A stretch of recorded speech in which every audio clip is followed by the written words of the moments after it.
placer, un privilegio volver a dirigirme a ustedes. En este caso vamos a estar viendo el episodio número 2 y vamos a estar hablando acerca de las consecuencias de la caída del hombre. Algunos de los temas que vimos en el video pasado, para refrescar, aquellos que no han visto el video pasado, el episodio número 1, pueden acceder a él en nuestra página Verdad y Vida en YouTube y pueden así ver los temas que estuvimos tocando y explorando, los pasajes bíblicos acerca del tema la caída del hombre en Génesis capítulo 3.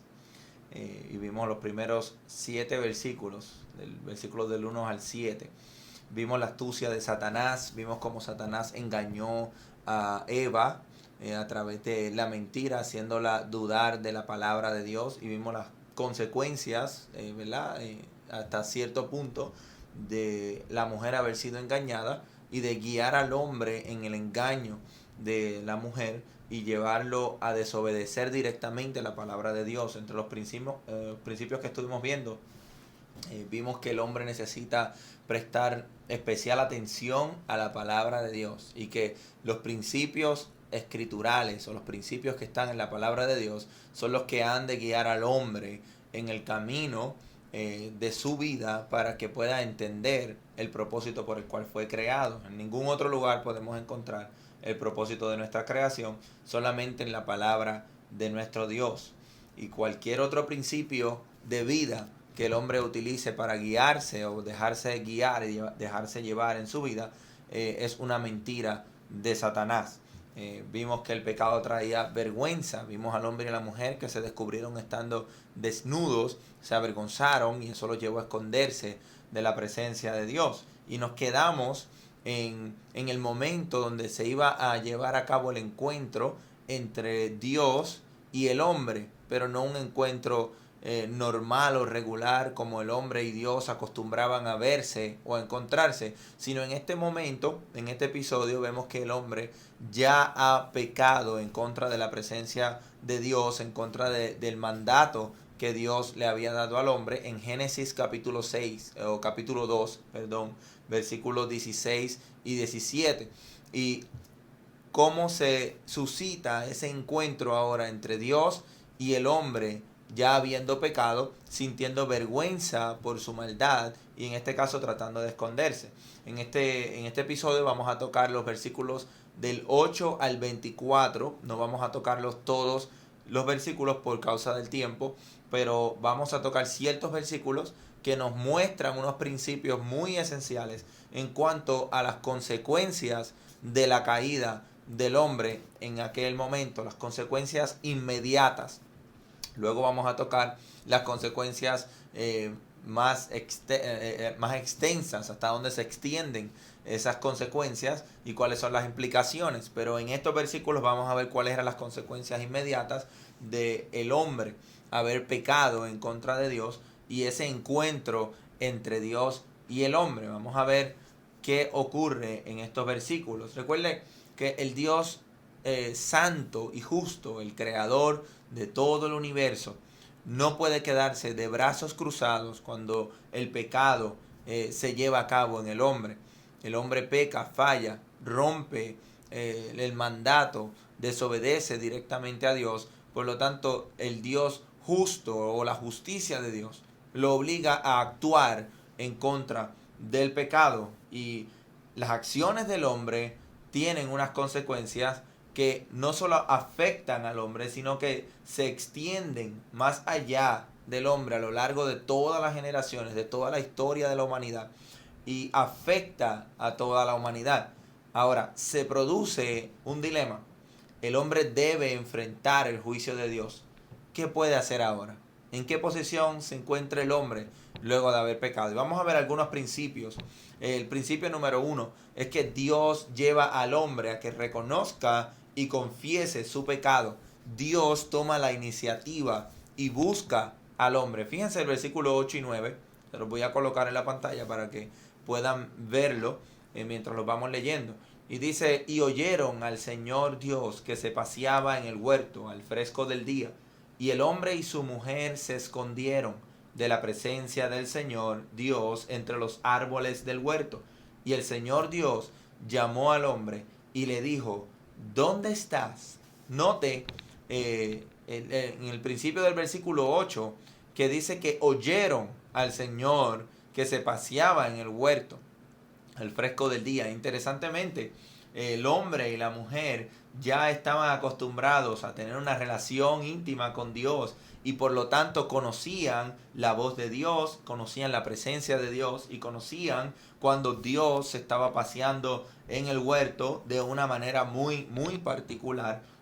Sabemos que Dios es omnipresente y está en todo lugar, en todo momento. Pero interesantemente, en momentos en específicos, el Señor le place manifestar su presencia y hacerla palpable para los hombres, para los seres humanos. Y ellos oyeron que el Señor se estaba paseando en el huerto. Ahora, dice, y el hombre y su mujer se escondieron de la presencia del Señor Dios entre los árboles del huerto. Esto parece un poco absurdo, el hecho de creer que podían esconderse de Dios, pero nos muestra su verdadero sentir y cómo se veían ellos mismos sabiendo que Dios es santo, que Dios es justo y que habían quebrantado el mandato de Dios. Lo que sintieron fue vergüenza, como vimos en el episodio número 1. Por lo tanto, decidieron tratar de esconderse de la presencia de Dios. Si leemos el Salmo 139:7, nos vamos a dar cuenta que nadie puede esconderse de Dios. Mire cómo dice el salmista, ¿a dónde me iré de tu espíritu y a dónde me esconderé de tu presencia? Si quieren hacer la tarea, pueden seguir leyendo ese mismo Salmo 139. Los próximos versículos siguen hablando acerca de la omnipresencia de Dios. Si subiera a los cielos, allí estás tú. Si en el Seol hiciere mi estrado, allí estás tú. Si voy a lo profundo de la mar, allí tú estás. En todo lugar tú estás. Tu presencia llena la tierra. Por lo tanto, era evidente que Adán y Eva no podían esconderse del juicio de Dios. Ahora bien, el versículo 9, el Señor Dios llamó al hombre. El hecho de que lo llamó, se dirigió al hombre directamente, muestra que es un llamado personal, directo al hombre. Y el hombre debía rendir cuentas. El hecho de que Dios llamó debe poner a temblar a Adán. Fíjense lo que le dijo Dios. ¿Dónde estás? Le hace una pregunta. La pregunta que el Señor le hace no muestra ignorancia en Dios, sino más bien revela que había una relación íntima entre el hombre y Dios, que había sufrido una profunda ruptura. Y por lo tanto, esta pregunta es más retórica que para sacar información. Y lo que quería Dios era que el hombre reflexionara acerca de lo que había hecho y confesara su pecado. Dios está buscando una confesión. Dios está buscando que el hombre confiese su pecado. Y mira lo que dice el versículo 10, cómo Dios o cómo Adán responde a Dios. Y él respondió, te oí en el huerto. Adán sabía que Dios estaba presente. Adán no ignoraba la presencia de Dios en el huerto, pero confiesa y dice, tuve miedo porque estaba desnudo y me escondí. ¿Qué dice Adán? Tuve temor, tuve miedo. ¿Por qué Adán tuvo miedo? Porque conocía que había quebrantado el pacto de Dios, había quebrantado el mandato de Dios y por lo tanto sintió miedo. Sin embargo, este miedo no lo llevó a arrepentirse.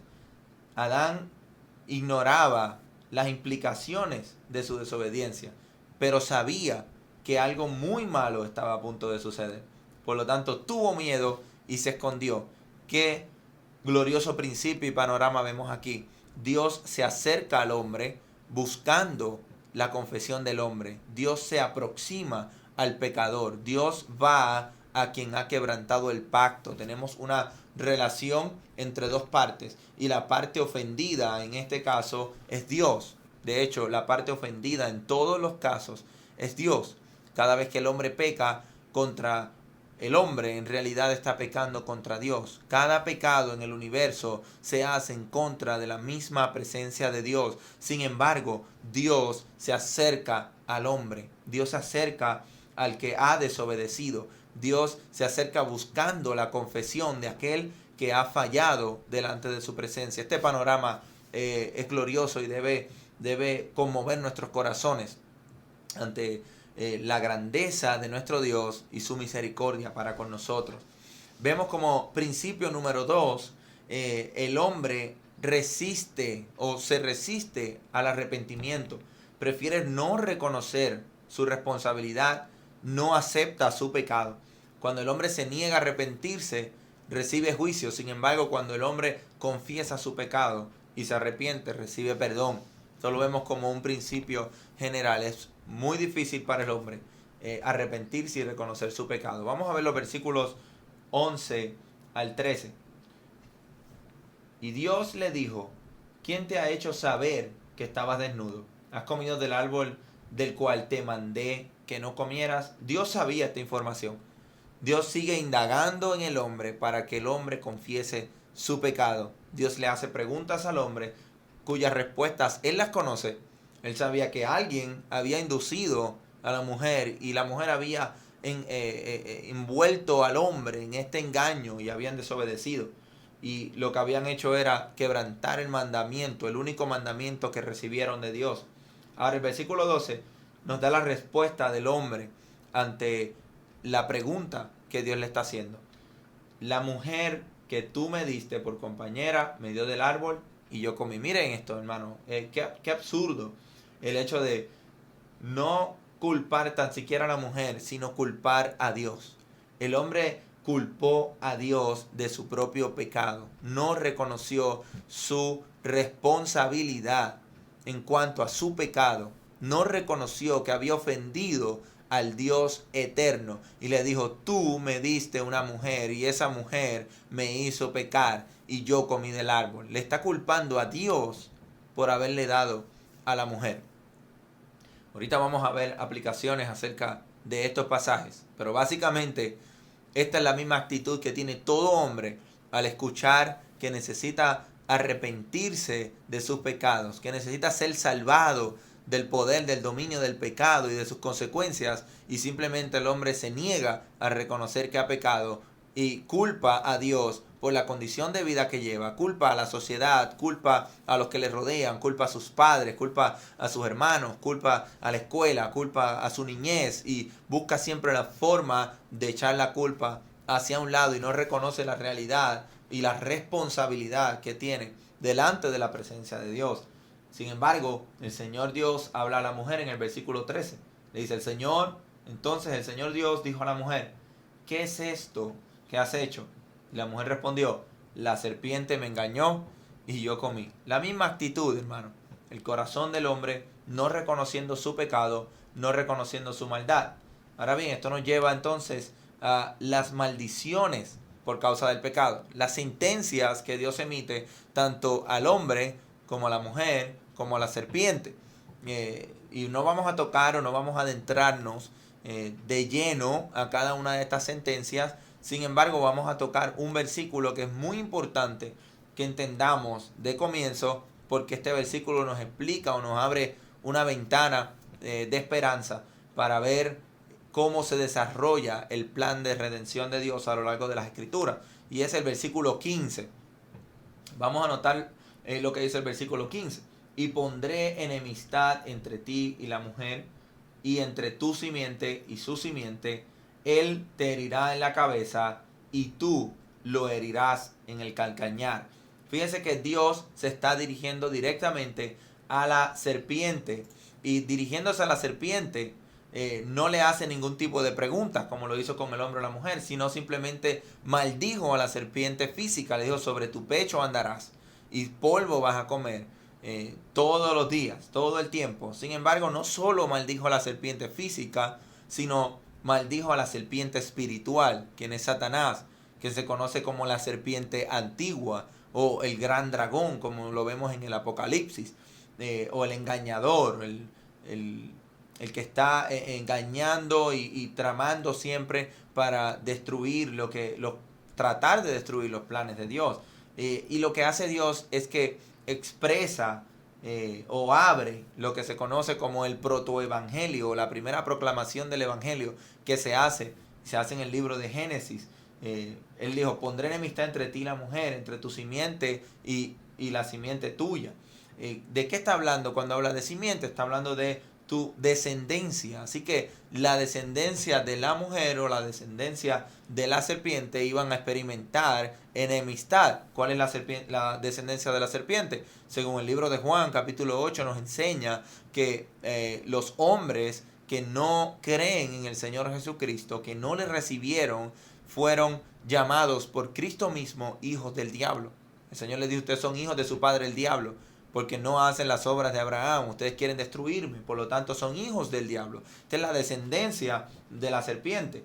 Y hay una promesa, le dice la descendencia de la mujer. Sabemos entonces que el Señor le está abriendo una puerta de esperanza. Vemos en esta proclamación de Dios que se abre una esperanza para la humanidad. Le está diciendo: de la mujer viene una descendencia que va a derrotar completamente a Satanás, quien indujo a la mujer a pecar al principio. Así que el hombre y la mujer estaban avergonzados por su pecado, sabían que la serpiente había jugado un papel importante en el engaño y la desobediencia que ellos llevaron a cabo, pero sin embargo ellos sabían ahora que tenían que hacerse responsables delante de la presencia de Dios. Pero Dios, en su misericordia y su gracia, les provee una puerta, les provee un camino, y le dice a la mujer: de tu descendencia vendrá uno que ¿qué va a hacer? Va a herir la cabeza de la serpiente. La serpiente iba a herir el calcañar de este descendiente de la mujer. ¿Qué significa esto? Herir la cabeza habla de una destrucción, de un golpe mortal contra la serpiente. Sin embargo, herir el calcañar es herir solamente el talón. Era un golpe temporero que iba a ser eventualmente sanado, iba a ser vencido por el Señor. Así que vemos aquí un rayo de luz, un rayo de esperanza en medio de un tiempo de gran confusión acerca de la vergüenza que el hombre estaba experimentando. Y esto trae esperanza no tan solamente para Adán y Eva, sino que todos estos hombres de Dios en el Antiguo Testamento, profetas, sacerdotes, reyes, hombres piadosos que mostraron temor a Dios, ellos seguramente miraron esta promesa, se aferraron a ella y vieron el plan de Dios en desarrollo a lo largo de todas las generaciones. Vieron el plan de redención de Dios, aunque no lo entendían del todo, estaban esperando a la descendencia de la mujer que venía a aplastar la cabeza de Satanás. Esto es esperanzador. A pesar del panorama triste, vergonzoso y las profundas implicaciones que el pecado del hombre podían tener, Dios ofreció esperanza. Dios ofreció un plan de esperanza. Ahora bien, este asunto no tomó a Dios por sorpresa. El plan redentor de Dios viene ya trayéndose desde antes de la fundación del mundo. Y eso lo vemos muy claramente en las Escrituras, donde nos dice en el libro de Apocalipsis que Dios ya había separado un cordero para el holocausto desde antes de la fundación del mundo. Ya había degollado un cordero, era el cordero inmolado desde antes de la fundación del mundo, que es nuestro Señor Jesucristo. Más adelante vamos a entrar en estos detalles, pero queremos ver el panorama completo. Vamos a ver el principio número 3, y es el último principio que tocaremos en este episodio. El único medio de salvación que el hombre podía experimentar, Dios lo proveyó. Dios proveyó la única forma de la que el hombre podía ser salvado de su condición de pecado. Note que el juicio de Dios exige la muerte del pecador. Más adelante en el Nuevo Testamento lo vemos muy claro que la paga del pecado es muerte. Y lo vemos como Dios se lo dijo a Adán en el capítulo 2, versos 16 y 17. Si comes de este árbol, si desobedeces mi mandato, morirás. Así que Dios es justo, por lo tanto la paga del pecado del hombre debía ser la muerte. Y Dios es quien único ofrece este medio de salvación. Notemos el versículo 21. Y el Señor Dios hizo vestiduras de piel para Adán y su mujer y los vistió. Note la piel que Adán y Eva usaron, dadas por Dios. ¿De dónde Dios obtuvo la piel? Muy interesante que no se menciona un animal, no se menciona un sacrificio, sin embargo está implícito la realidad de que Dios llevó a cabo un sacrificio de un animal para, con las pieles del animal, vestir al hombre y a la mujer que estaban vestidos de hojas de higuera, lo cual representa sus propios esfuerzos para vestirse y cubrir su vergüenza delante de la santidad de Dios. Que Dios les está diciendo a Adán y a Eva: sus propias obras no los podrán librar de mi justicia ni de mi santidad. No pueden presentarse delante de mí cubiertos con hojas de higuera. No pueden presentarse delante de mí con sus propias obras. Era necesario que alguien sufriera un sacrificio, que alguien sufriera las consecuencias del pecado, las cuales son la muerte. Y aquí vemos el primer sacrificio realizado por Dios de forma expiatoria, donde una víctima cargaba el pecado de alguna otra persona y por ende moría y llevaba las consecuencias del pecado. Es Dios quien provee el único medio de salvación. Ahora, este medio de salvación requería o involucraba la muerte, y el pecado del hombre no tomó a Dios por sorpresa. Lo vemos muy claro en Primera de Pedro, capítulo 1, versos 19 al 20, no era Apocalipsis, es Primera de Pedro, donde el apóstol Pedro dice: sino con la sangre preciosa de Cristo, como de un cordero sin mancha y sin contaminación, ya destinado desde antes de la fundación del mundo, pero manifestado en los postreros tiempos por amor de vosotros. Aquí vemos un claro panorama en el capítulo 3 de Génesis acerca de la caída del hombre en pecado, las consecuencias inmediatas de la caída, la expresión de juicio y la provisión de salvación de parte de Dios. Ahora bien, aunque Adán no comprendió en aquel momento las profundas implicaciones de su desobediencia, nosotros hoy, en el siglo XXI, sufrimos las consecuencias de la desobediencia de Adán en Génesis capítulo 3. ¿Qué nos puede llevar a pensar esto?